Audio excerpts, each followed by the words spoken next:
I watched my 12-year-old nephew, Derek, tear open my 7-year-old son, Tyler's birthday gift like he owned it.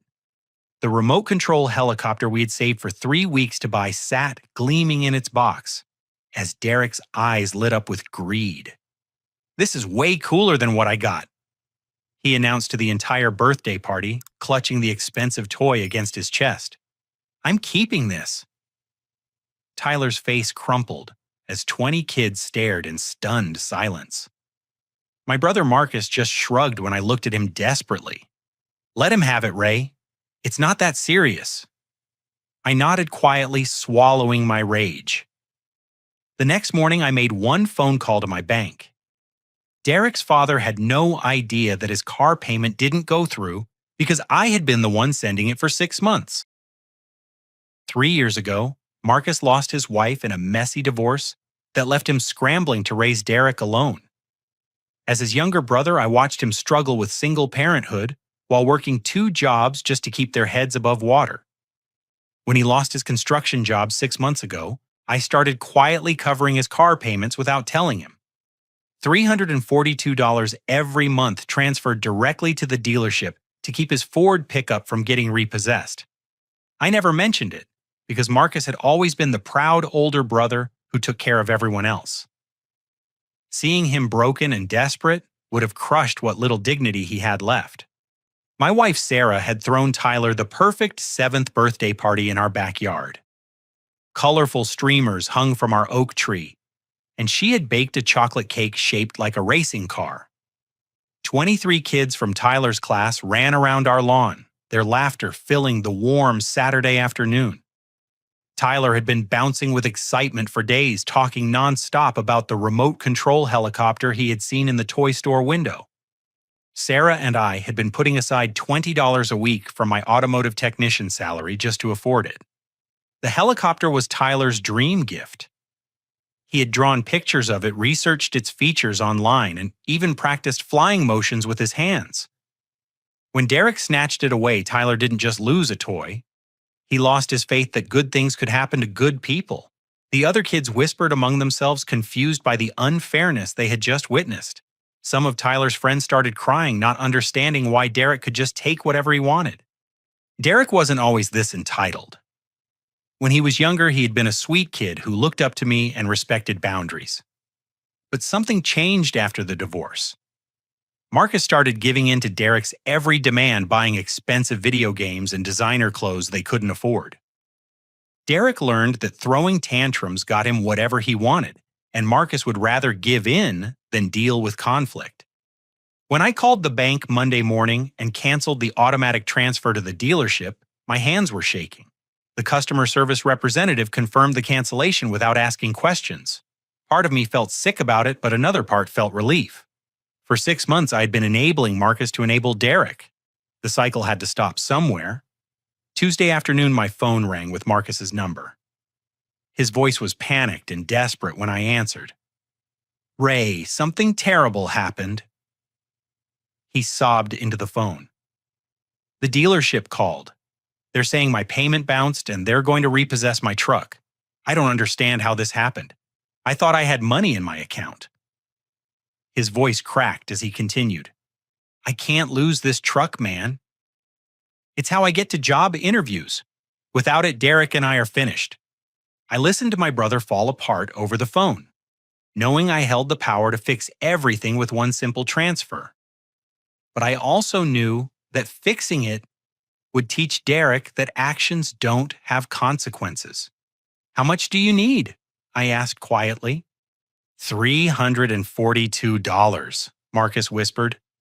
"I know it's a lot to ask, but I'm desperate. I promise I'll pay you back as soon as I find work." The amount was exactly what I'd been paying every month. Marcus had no idea that his little brother had been keeping him afloat while he spent money on Derek's whims instead of necessities. "I'll see what I can do," I told him, ending the call without making any promises.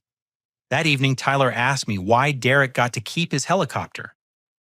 I knelt down to his eye level and looked into his confused brown eyes. Sometimes buddy people make choices that hurt others, but eventually those choices catch up with them. Tyler nodded solemnly, trusting that somehow justice would prevail. I hoped I was right. Thursday morning, I drove to Marcus's apartment complex on the south side of town. The building was older with peeling paint and cracked concrete steps leading to his second-floor unit. I'd been there plenty of times, but today I noticed details that worried me. Empty beer bottles lined his balcony railing, and past due notices were taped to his front door. Marcus opened the door looking haggard and exhausted. His usually neat appearance had deteriorated into wrinkled clothes and unshaven stubble.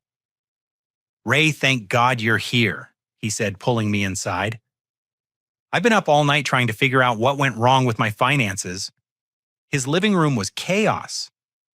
Bills covered every surface, some marked with red stamps that screamed final notice and account overdue. Electric company warnings, credit card statements, and medical bills from Derek's recent emergency room visit for a skateboarding accident formed messy piles on his coffee table. "Marcus, this is worse than you told me," I said, picking up a utility shutoff notice dated for next week. I know," he said, running his hands through his unwashed hair. "Everything fell apart after I lost the construction job. I've been applying everywhere, but nobody's hiring. The unemployment benefits barely cover groceries, let alone rent and car payments." Derek emerged from his bedroom carrying the newest gaming console on the market. The price tag I remembered seeing in stores was over $400. "Hey, Uncle Ray?" he said casually, not looking up from the screen. "Dad got me this yesterday. It's awesome." My blood pressure spiked. Marcus was drowning in bills while buying Derek luxury items. "Where did you get the money for that?" I asked Marcus directly. Marcus looked embarrassed and shuffled his feet. Derek had been asking for it for months. "I found some extra cash and thought he deserved something nice after everything we've been through." Extra cash. While his electricity was about to be shut off and his truck repossessed. The contradiction was staggering. "What extra cash, Marcus? You just told me you're broke." Before Marcus could answer, Derek interrupted with disturbing news. "Dad, I saw Mrs. Peterson from apartment 4A crying in the hallway yesterday. She said someone stole her prescription medicine from her mailbox. Isn't that crazy?" Derek's tone was casual, almost amused by the elderly woman's distress. Marcus's face went pale. "That's terrible. Mrs. Peterson is such a sweet lady. She's already struggling with her medical expenses." I watched Derek's reaction carefully. Instead of showing sympathy for their neighbor's plight, he seemed oddly detached. "Yeah, whatever. These old people need to be more careful with their stuff," he said, returning his attention to his expensive gaming console. Something cold settled in my stomach. Derek's complete lack of empathy for Mrs. Peterson's suffering wasn't normal for a 12-year-old. Most kids his age would feel sad hearing about an elderly neighbor's problems. Derek seemed almost entertained by it. Later that afternoon, I learned something that shattered my understanding of the situation completely. Derek's school counselor, Mrs. Rodriguez, called me after I had requested a meeting about Tyler's emotional state following the birthday party incident. "Actually, Mr. Johnson, I'm glad you called. I've been wanting to discuss Derek's behavior with someone in your family." "What kind of behavior?" I asked, though I suspected I already knew. "Derek has been having problems with other students' belongings going missing after he spends time near their lockers or backpacks. 3 separate families have reported expensive items disappearing after Derek was seen in the vicinity. When we've approached Marcus about it, he insists Derek would never steal and suggests the other children are lying or misplacing their things." My hands tightened around the phone. "What kind of items?" "Smartphones, wireless earbuds, designer jackets, cash from lunch money. Always expensive items that Derek has shown interest in. The pattern is becoming impossible to ignore, but without direct proof, we can't take formal action. The gaming console. The expensive clothes. Derek's casual attitude about Mrs. Peterson's stolen medication. Everything was starting to connect in ways that made me sick to my stomach. That evening, I returned to Marcus's apartment unannounced. Through the thin walls, I could hear Derek arguing with someone on the phone. "No, you can't have it back. You left it sitting out, so it's mine now. If you tell anyone, I'll say you tried to sell drugs to me at school." I knocked on the door and the conversation abruptly stopped. When Marcus answered, Derek was sitting innocently on the couch playing his game as if nothing had happened. But I'd heard enough to know that Derek wasn't just taking things. He was threatening his victims to keep them silent. "Marcus, we need to talk," I said grimly. "And Derek needs to be part of this conversation." The next morning, I decided to conduct my own investigation. I started by visiting Derek's school and speaking with Mrs. Rodriguez in person. What she told me was far worse than our phone conversation had revealed. The situation has escalated beyond missing items. She explained, leading me to her office filled with colorful educational posters and student artwork. Derek has been systematically targeting younger children, particularly those from families he perceives as wealthy. He befriends them, gains their trust, then takes their belongings when they're not paying attention. Mrs. Rodriguez opened a file folder thick with incident reports. Last week, a second grader named Emma came to me crying because her grandmother's ring had disappeared from her backpack. Her grandmother had given it to her as a family heirloom to wear for show and tell. Emma was devastated because the ring had been in her family for 3 generations. "Did you find evidence that Derek took it?" I asked, though my stomach already knew the answer. Emma specifically remembers Derek admiring the ring and asking if he could hold it during lunch. After that, she never saw it again. When we questioned Derek, he claimed he never touched Emma's backpack and suggested she must have lost it herself. Marcus supported Derek's story completely and became hostile when we pressed for more details. Mrs. Rodriguez pulled out more reports. A third grader's birthday money from his grandparents, a kindergartner's new sneakers that cost her parents over $100, a fourth grader's handheld electronic device. All had disappeared after interactions with Derek, and all had been dismissed by Marcus as coincidence or false accusations. The most troubling part, Mrs. Rodriguez continued, is Derek's reaction when confronted. He doesn't show remorse or confusion.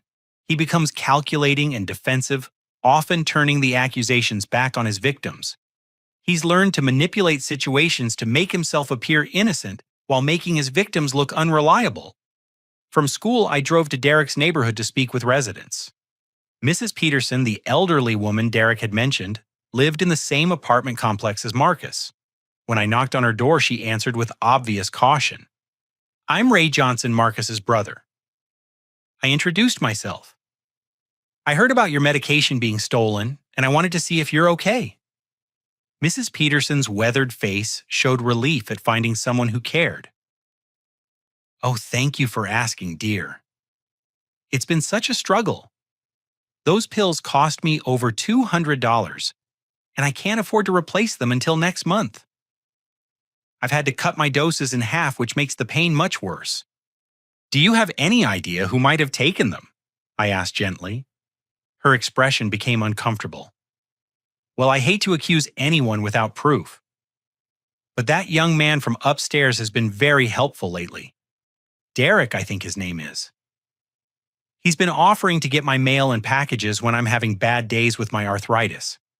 My blood ran cold. "Derek has been handling your mail." "Yes, such a sweet boy. He said he wanted to help because his father taught him to respect elderly people. But now that I think about it, my medication disappeared the same day he brought up my packages. I just assumed it was a coincidence." I spent the next 2 hours visiting other neighbors.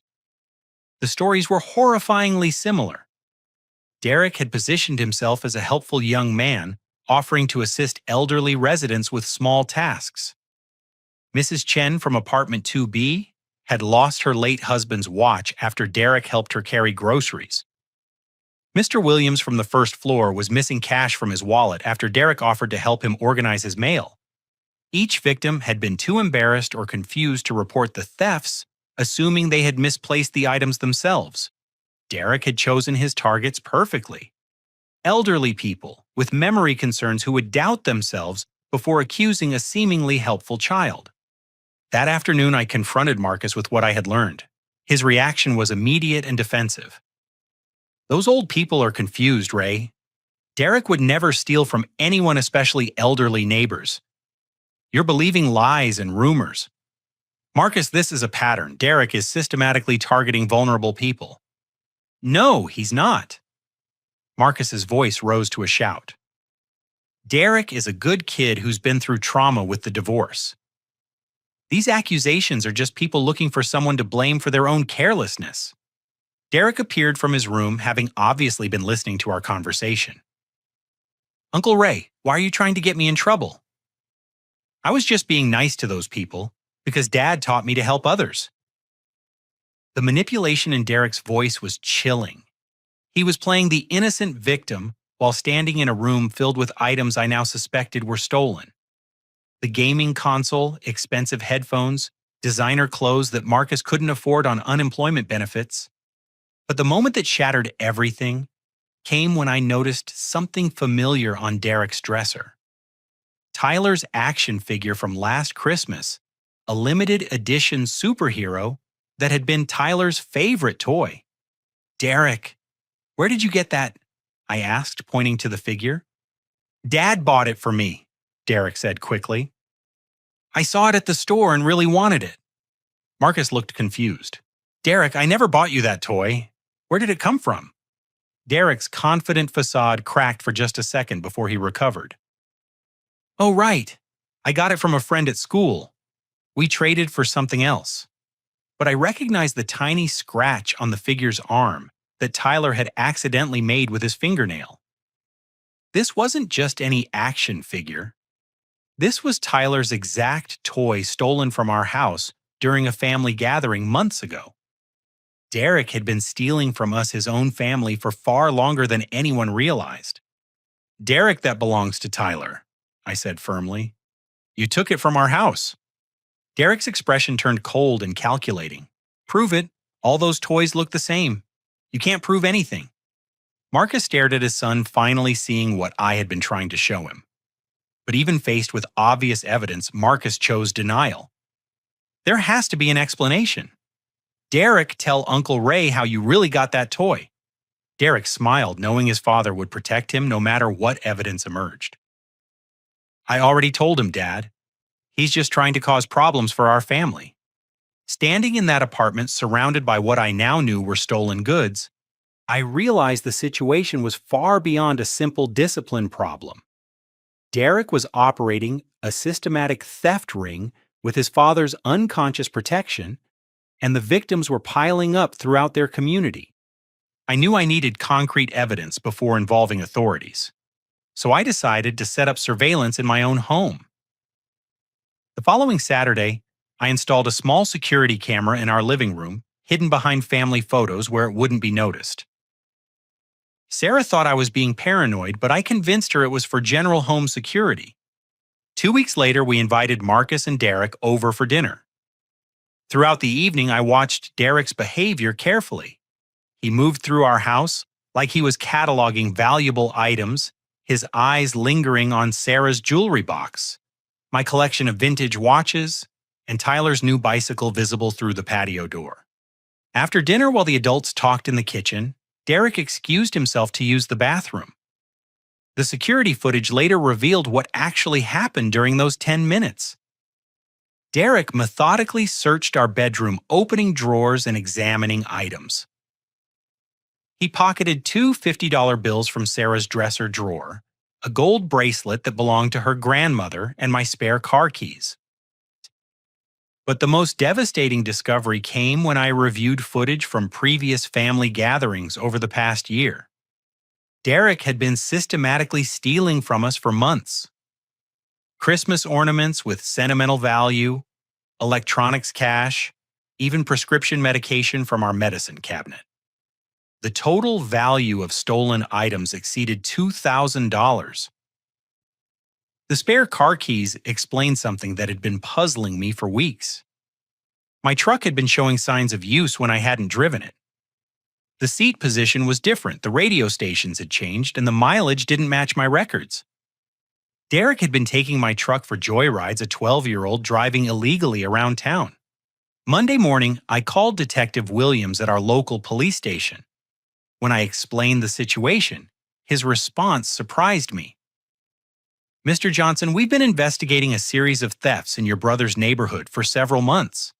We had suspects, but no concrete evidence. Your information might be exactly what we need." Detective Williams was a seasoned officer in his 50s who had worked property crimes for over 20 years. When we met at the station, he spread out files covering dozens of theft reports from the past 6 months.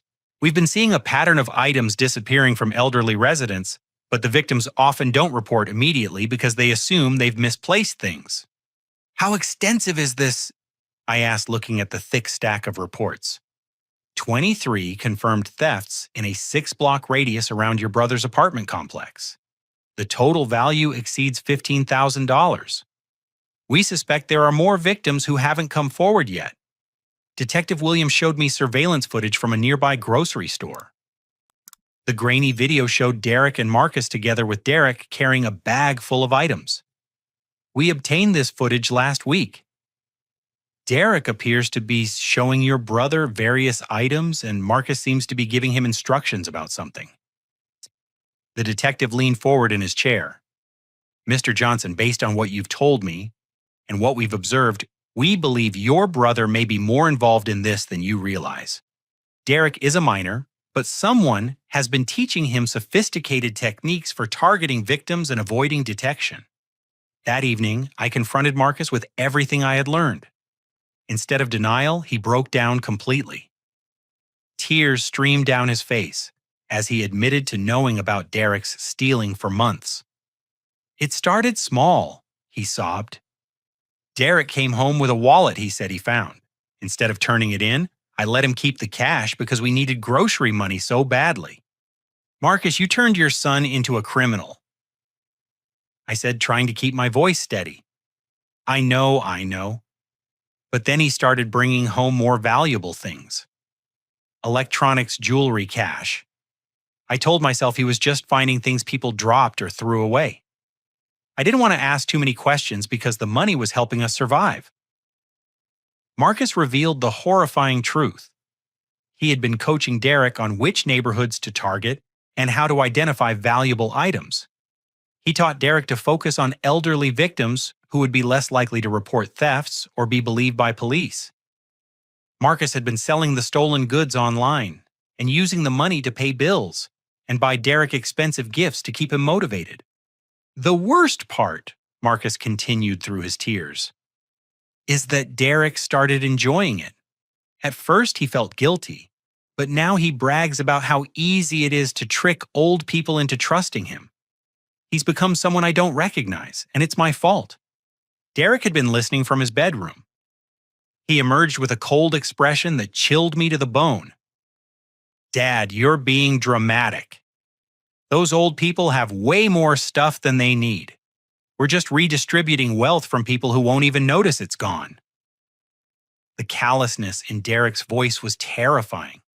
At 12 years old, he had developed a criminal mindset that justified victimizing vulnerable people. Marcus's enabling had created a monster. But Derek wasn't finished revealing his true nature. "Besides, Uncle Ray, you should be thanking me. If it wasn't for the money we made, Dad would have been begging you for even more help than he already was." "What do you mean?" I asked, though part of me already suspected. Derek's smile was cruel and calculating. "Dad told me about the mysterious car payments that kept us from losing the truck.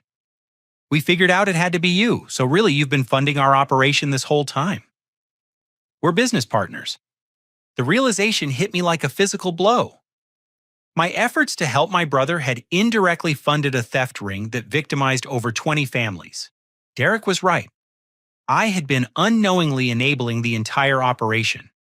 Marcus looked horrified at his son's words. "Derek, that's not true. Ray was helping us out of love, not to support stealing." "Same difference," Derek shrugged. "The result was the same. We got money and we used it however we needed to use it." Standing in that apartment, I finally understood that Derek wasn't just a troubled kid making bad choices. He had become a predator who enjoyed manipulating and victimizing others. And Marcus, in his desperation and weakness, had created this monster by prioritizing short-term survival over long-term consequences. The next morning, I made a decision that would change everything.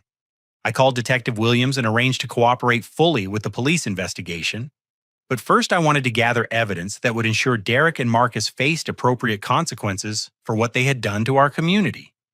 Detective Williams suggested setting up a controlled operation to catch Derek in the act of stealing. We arranged for me to leave my wallet containing marked bills in plain sight during Derek's next visit to our house. Hidden cameras would record everything, providing undeniable evidence for prosecution. While waiting for the operation, I discovered something that broke my heart completely. Tyler's college fund, which Sarah and I had been building for 3 years, was missing over $3,000. I kept the cash in a fireproof safe in our bedroom closet, and somehow Derek had accessed it. When I confronted Sarah about the missing money, she initially thought I was accusing her of spending it. "Ray, I haven't touched Tyler's college fund. Every deposit is recorded in our ledger." But when we opened the safe together, we found stacks of fake bills mixed in with real ones. Someone had carefully replaced genuine $20 and $50 bills with obviously counterfeit ones, hoping we wouldn't notice immediately. The fake bills were poorly made, clearly printed on regular paper with an inkjet printer. But there were enough real bills remaining that a casual glance wouldn't reveal the theft immediately. Derek had been systematically stealing from Tyler's future, replacing real money with worthless paper. Sarah was devastated. How could Marcus let Derek do this to his own nephew? Tyler's been so excited about going to college someday. He talks about becoming an engineer and building bridges. I called Marcus immediately and demanded an explanation. His response revealed an even deeper level of betrayal than I had imagined. "Ray, I can explain everything. Derek discovered the combination to your safe by watching Sarah enter it during one of our visits. But I had no idea he was taking Tyler's college money until last week." "And what did you do when you found out?" I demanded. Marcus's silence told me everything I needed to know. He had known Derek was stealing from Tyler and had done nothing to stop it or return the money. "Actually," Marcus finally admitted, "Derek told me you guys had plenty of money and wouldn't miss a few $1,000s. He said Tyler was just a little kid who wouldn't need college money for years anyway. I convinced myself it wasn't really hurting anyone." The rationalization was breathtaking. Marcus had watched his son steal his nephew's education fund and justified it by assuming we wouldn't notice or care. The betrayal cut deeper than anything Derek had done because Marcus was my brother, someone I had loved and supported unconditionally. But the worst revelation was yet to come. Derek had been planning to frame me for the missing money if we ever discovered the theft. Marcus reluctantly explained Derek's backup plan. "Derek set up fake gambling websites on your computer during his last visit. If you ever accused him of stealing, he was going to tell people you had developed a gambling problem and spent Tyler's college money on online poker. Derek had accessed our home computer and created false browsing history, showing visits to gambling sites and fake transactions. If anyone investigated Tyler's missing college fund, the evidence would point to me as a desperate father who had gambled away his son's future." The level of premeditation and manipulation was staggering. Derek hadn't just stolen money. He had crafted an elaborate plan to destroy my reputation and family if we ever threatened to expose him. At 12 years old, he was thinking like a career criminal.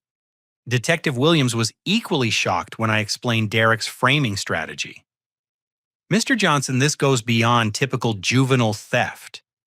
Derek has been planning and executing sophisticated criminal schemes that would challenge experienced adult investigators. We need to move quickly before he escalates further." The controlled operation took place the following Sunday during our regular family dinner. Derek arrived with Marcus and I made sure to leave my wallet containing marked $100 bills prominently displayed on the kitchen counter.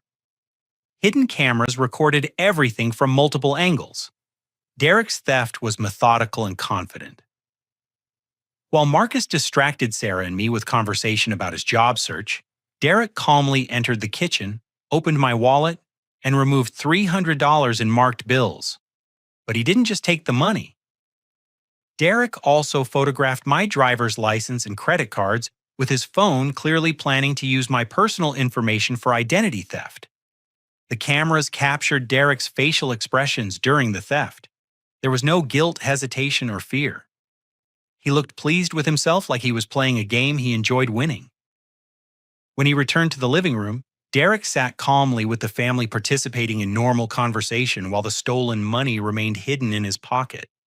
After Marcus and Derek left that evening, Detective Williams reviewed the footage with me. This is some of the clearest evidence of juvenile theft I've seen in my career. But Mr. Johnson, we found something else while investigating Derek's activities. Detective Williams showed me files documenting Derek's expanding criminal network. Derek has been recruiting other children at school to steal for him. He's taught at least 5 kids in his class how to identify valuable items and distract victims while they steal. Derek takes a percentage of everything they steal and sells the items online through accounts he created using fake identities. Derek wasn't just a thief. He had become a criminal mastermind operating a theft ring that employed multiple children as his accomplices. The operation was sophisticated enough to evade detection for months, while generating thousands of dollars in stolen goods. But the discovery that shattered my remaining faith in my brother came when Detective Williams revealed Marcus's true role in the operation. Mr. Johnson, your brother wasn't just enabling Derek's stealing. Marcus has been actively participating as Derek's business partner. Bank records show Marcus opened multiple accounts to launder money from stolen goods sales. He's been using Derek as the face of the operation while handling the financial aspects himself. Marcus had lied about being a reluctant enabler who got swept up in Derek's criminal behavior. He had been the criminal mastermind all along, using his 12-year-old son as a front for an organized theft ring that victimized dozens of families throughout our community. The police arrested Marcus and Derek on a Tuesday morning that changed our family forever. I watched from across the street as Detective Williams and 2 uniformed officers approached Marcus's apartment building. The arrest was swift and professional, but seeing my nephew in handcuffs broke something inside me that I'm still trying to repair. Marcus was charged with multiple felonies, organized theft, money laundering, child endangerment, and conspiracy to commit fraud.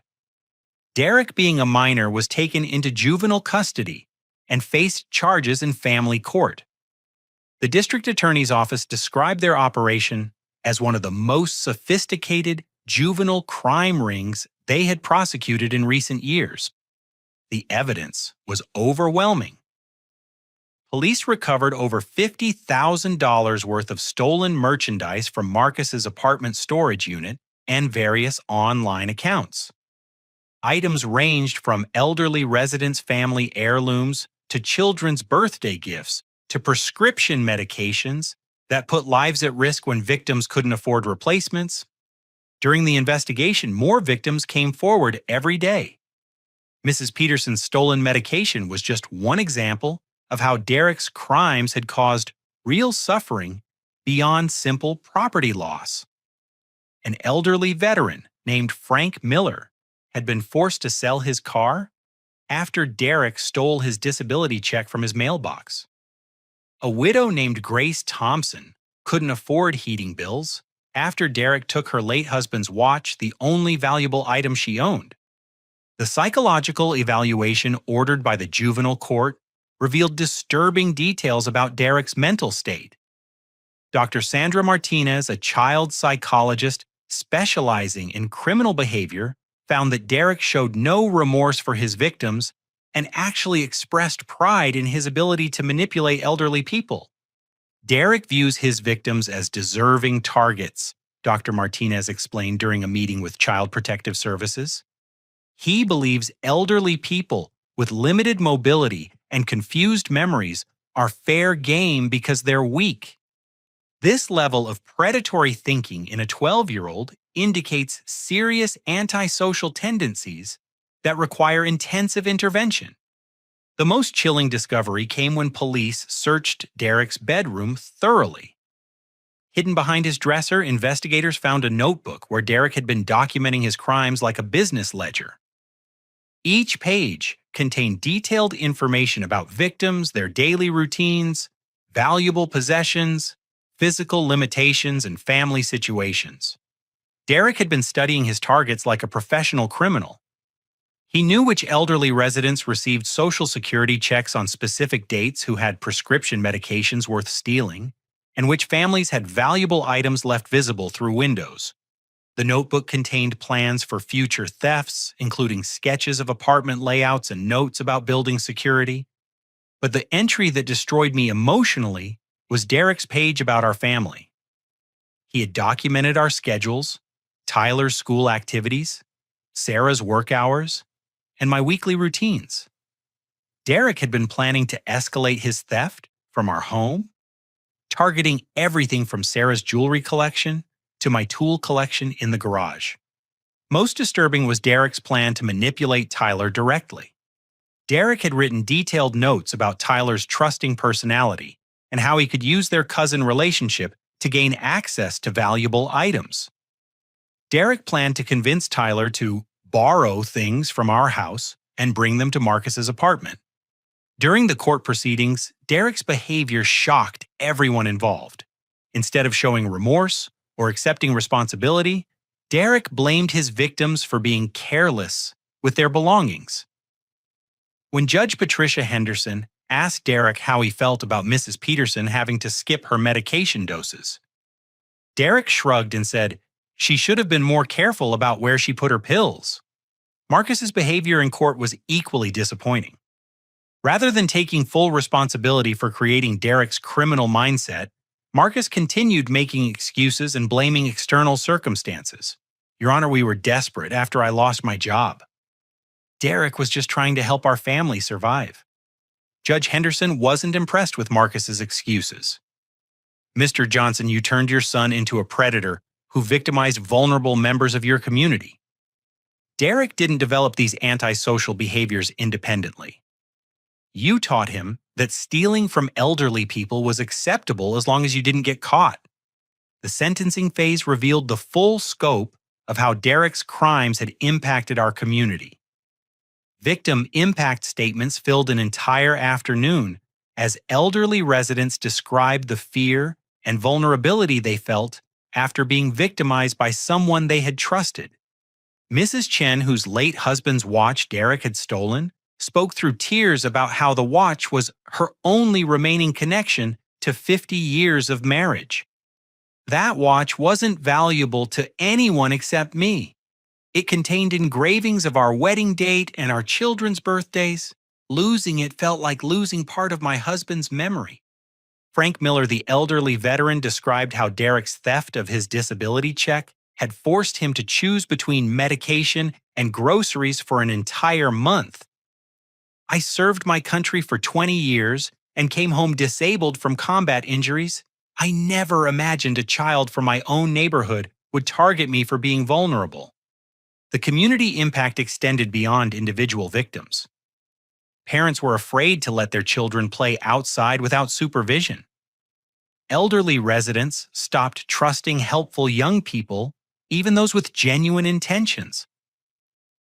Derek's crimes had poisoned the atmosphere of mutual support that makes neighborhoods feel safe and welcoming. Sarah and I attended every court session, not to support Marcus and Derek, but to represent Tyler and show respect for the victims.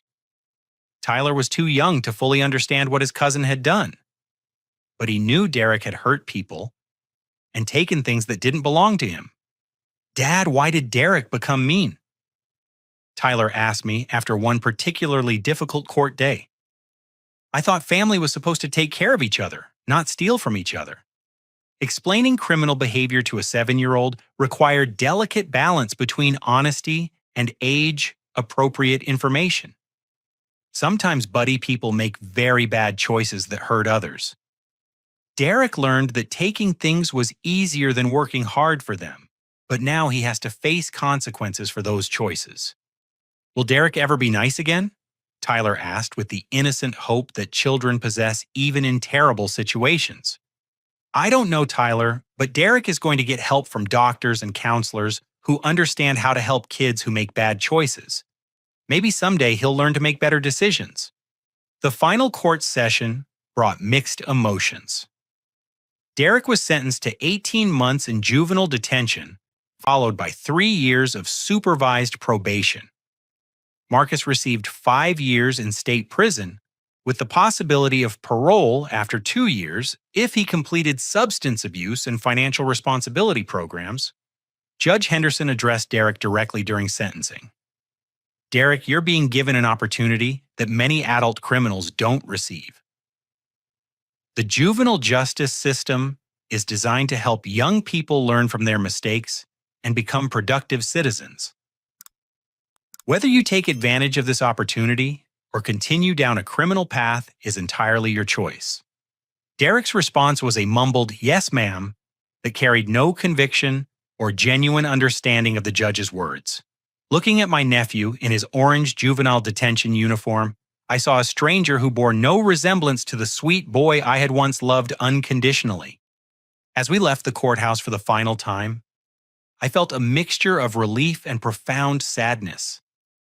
Justice had been served, but the cost to our family and community would take years to fully repair. Derek and Marcus would face consequences for their actions, but the victims would carry emotional scars long after the legal proceedings ended. The road to healing began slowly for our family and community. Tyler struggled with nightmares and trust issues for several months after learning about Derek's crimes. Sarah and I arranged counseling sessions with Dr. Jennifer Walsh, a child therapologist who specialized in helping children process family trauma. Tyler is experiencing a common reaction to discovering that someone he trusted could hurt people he cares about, Dr. Walsh explained during one of our sessions. Children, Tyler's age, believe in fundamental fairness, and Derek's actions violated Tyler's basic understanding of how family relationships should work. Dr. Walsh helped Tyler understand that Derek's choices didn't reflect on Tyler's worth or safety within our family. Some people make very bad decisions that hurt others, but that doesn't mean everyone will hurt you. Your parents love you and will always protect you. Gradually, Tyler's nightmares decreased, and his natural optimism began returning. The process taught Sarah and me valuable lessons about communication and honesty with children. We learned to answer Tyler's questions directly, while providing appropriate reassurance about his safety and our family's stability. 3 months after the sentencing, I received an unexpected letter from Derek at the Juvenile Detention Center. The letter was part of his court-ordered therapy program requiring him to write apology letters to his victims and family members affected by his crimes. Uncle Ray, I know you probably hate me for what I did to Tyler's college money and your family. The counselors here are making me write these letters, so I'm supposed to say I'm sorry. I guess I am sorry that I got caught and everyone got mad at me. I don't really understand why everyone is so upset about some money and stuff that rich people won't even miss. But the doctor says I have to learn empathy, whatever that means. Maybe when I get out, we can be family again. Derek.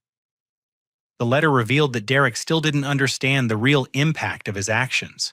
His apology focused on getting caught rather than hurting people, and he continued viewing his victims as deserving targets. Despite months of therapy, Derek showed minimal progress toward genuine remorse or empathy development. Dr. Martinez, Derek's court-appointed psychologist, contacted me to discuss Derek's treatment progress. Derek is participating in all required programs, but his engagement remains superficial. He's learned to say appropriate words about remorse and responsibility, but psychological testing indicates he still views his victims as weak people who deserve to be targeted. Is there hope for Derek to change? I asked, still holding on to some belief that my nephew could be redeemed. Antisocial personality traits in adolescence can be modified with intensive intervention, but success requires genuine motivation to change. Derek currently sees therapy as an obstacle to his release rather than an opportunity for personal growth. Dr. Martinez recommended that our family maintain protective boundaries with Derek even after his release. Derek has demonstrated sophisticated manipulation skills and targeted family members for victimization. Until he shows genuine behavioral change sustained over years, not months, he poses a continued risk to people who trust him. Meanwhile, Marcus began showing more promising signs of genuine remorse from prison. He wrote heartfelt letters to his victims, accepting full responsibility for teaching Derek criminal behaviors and prioritizing short-term financial gain over long-term consequences. Ray, I know you'll probably never forgive me for what I did to Tyler's college fund and our family's trust. Marcus wrote in a letter that arrived 6 months into his sentence. I've been attending addiction counseling and financial responsibility classes, and I finally understand how my gambling addiction and desperation turned me into someone who would exploit my own son and victims throughout our community. Marcus's letter continued with specific acknowledgments of his failures. I taught Derek that taking advantage of vulnerable people was acceptable as long as we didn't get caught. I created a criminal mindset in a child who trusted me to guide him toward good choices. I betrayed everyone who loved and supported us, especially you. Marcus enrolled in every available rehabilitation program. The prison offered gambling addiction treatment, parenting skills, classes, financial literacy education, and vocational training in automotive repair. His counselor, James Mitchell, contacted me to discuss Marcus's progress and potential for successful reintegration. Marcus has shown genuine commitment to understanding how his choices harmed his family and community, Mr. Mitchell explained. He's one of the few inmates I've worked with who takes full responsibility for his actions without making excuses or blaming external circumstances. The restoration process extended beyond our immediate family to the broader community Derek and Marcus had victimized. I worked with Detective Williams and community leaders to organize neighborhood meetings where victims could share their experiences and discuss strategies for preventing future crimes. Mrs. Peterson, despite her age and the trauma she had experienced, became an advocate for elderly safety education. What happened to me could happen to anyone who trusts too easily, she told a community meeting attended by over 60 residents. We need to teach our children and grandchildren to be cautious without becoming paranoid. The community meetings led to practical improvements in neighborhood security. Residents organized volunteer programs where younger neighbors checked on elderly residents regularly. The apartment complex installed better lighting and security cameras in common areas. A neighborhood watch program provided training on recognizing and reporting suspicious behavior. Tyler's recovery inspired me to become involved in youth mentorship programs. Working with Big Brothers Big Sisters, I began mentoring children from single-parent families, hoping to provide positive male role models that could prevent them from making Derek's choices.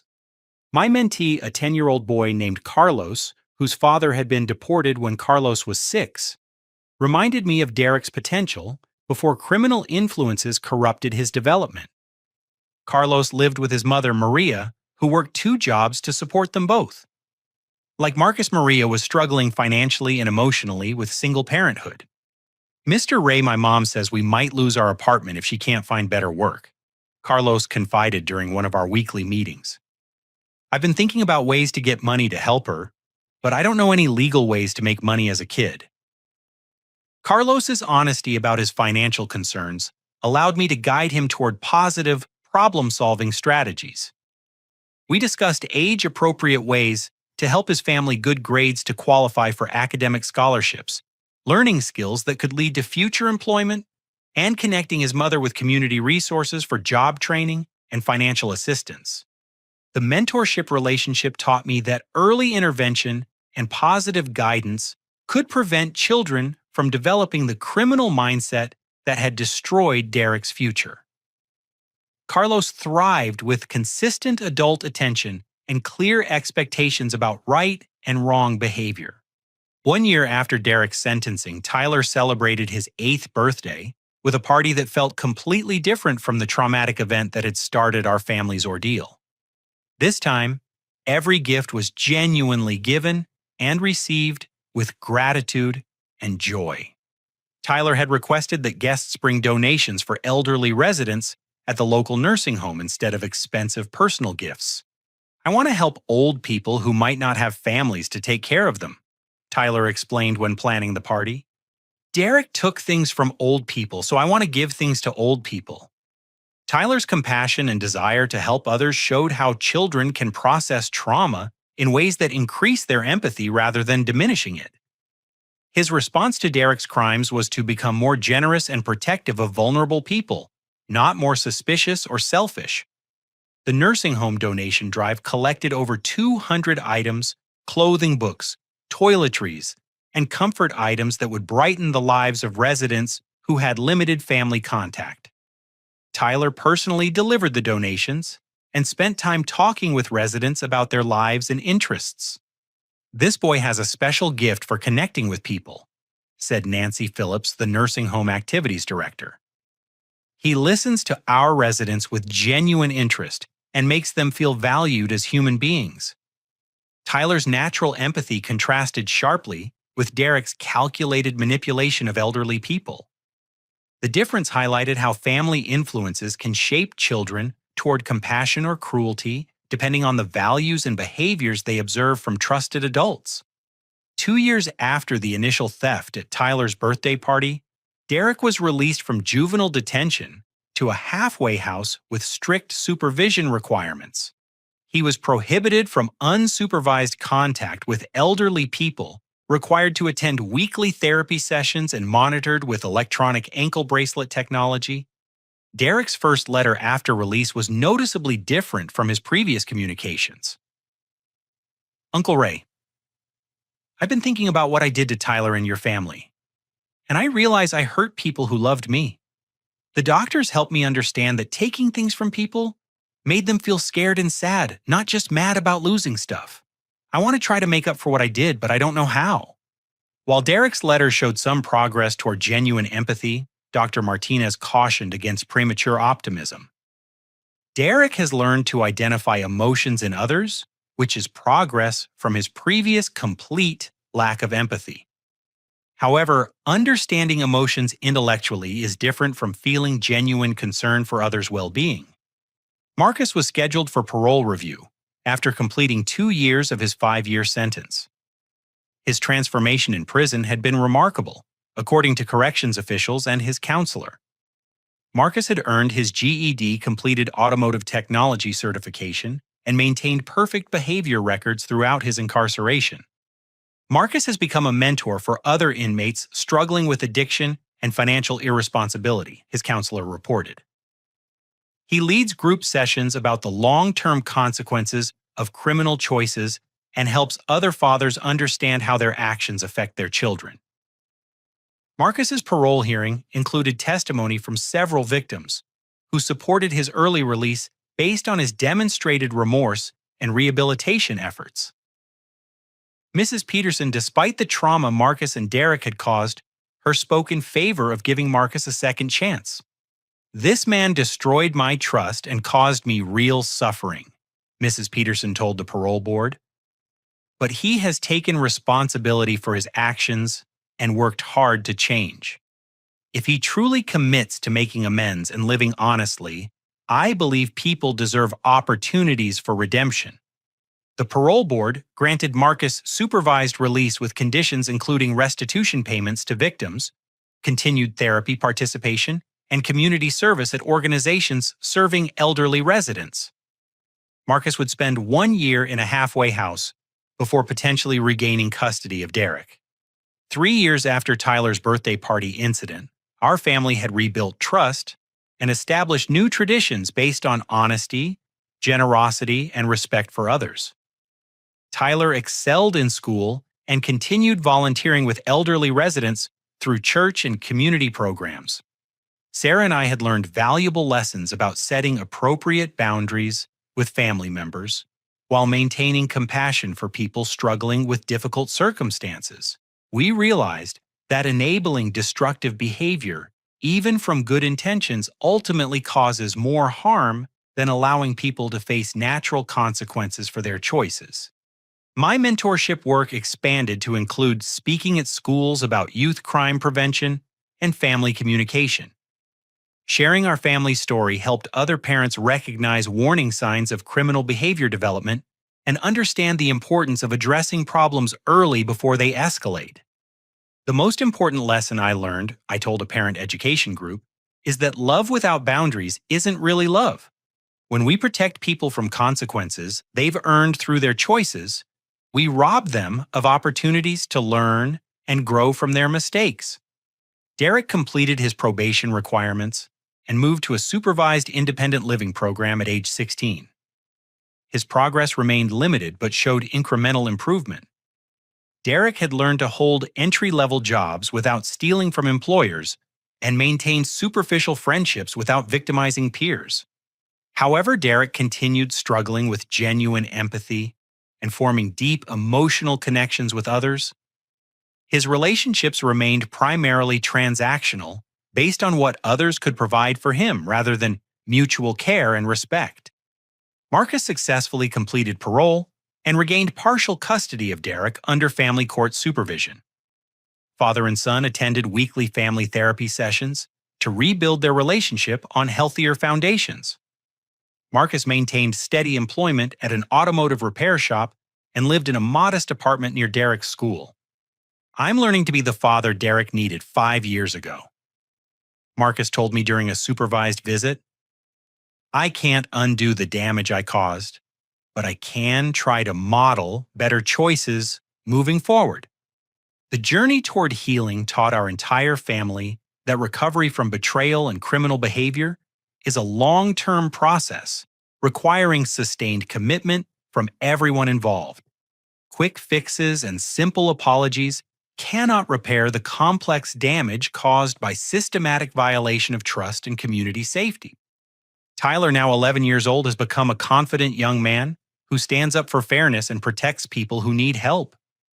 His experience with Derek's crimes taught him to value honesty and integrity while maintaining compassion for people who make mistakes. Dad, do you think Derek will ever be completely normal? Tyler asked me recently while we worked together in our garage. I don't know, buddy. Derek is still learning how to care about other people's feelings. Some people learn those lessons faster than others. What matters is that we keep making good choices ourselves and helping others when we can. I think Derek is lucky to have you as an uncle, Tyler said thoughtfully. Even after he hurt our family, you still want him to get better, instead of just staying mad at him forever. Tyler's wisdom reminded me that forgiveness doesn't require forgetting or eliminating protective boundaries. We can hope for people's rehabilitation while maintaining realistic expectations and appropriate caution based on their demonstrated behaviors over time. The experience taught me that family love sometimes means holding people accountable for harmful actions rather than enabling continued destructive behavior. True compassion requires courage to set firm boundaries and allow people to experience consequences that might motivate genuine change. Our community has healed stronger than before, with neighbors more aware of each other's needs and better systems in place to protect vulnerable residents.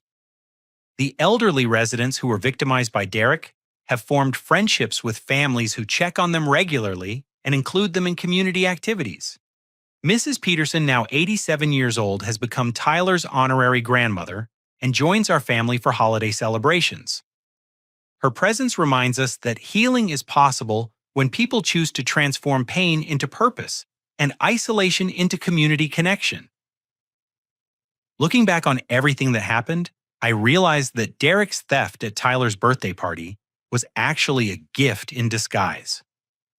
It forced our family to confront enabling behaviors that were preventing Marcus and Derek from developing healthy coping strategies and moral development.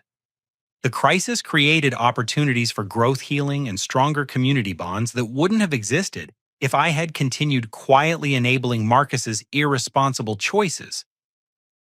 Sometimes the most loving thing we can do for family members is refuse to protect them from consequences they need to experience in order to learn and change. Today, Tyler is preparing for high school with excellent grades and strong friendships built on mutual respect and honesty. His college fund has been restored and continues growing through our disciplined saving and Tyler's own contributions from neighborhood lawn care jobs. Sarah and I have built a marriage strengthened by honest communication about difficult family situations and shared commitment to protecting our son while maintaining appropriate compassion for struggling relatives. We've learned to distinguish between helping and enabling, between compassion and codependency. Derek and Marcus continue their own journeys toward rehabilitation and redemption. Their progress is slow and uncertain, but they are no longer our responsibility to fix or control. We maintain appropriate contact and support their positive choices while protecting our family from potential future harm. The birthday party that started this story taught us that sometimes standing up to injustice requires difficult choices that feel uncomfortable in the moment but create positive change over time. Stopping those car payments was just the beginning of a longer journey toward justice, accountability, and healthy family relationships. If you've experienced similar challenges with family members who take advantage of your generosity or cross important boundaries, remember that setting limits isn't cruel or unloving. Sometimes the most caring thing we can do is allow people to experience natural consequences for their choices while maintaining hope for their eventual growth and change. What would you do if a family member took advantage of your kindness in ways that hurt other people you care about?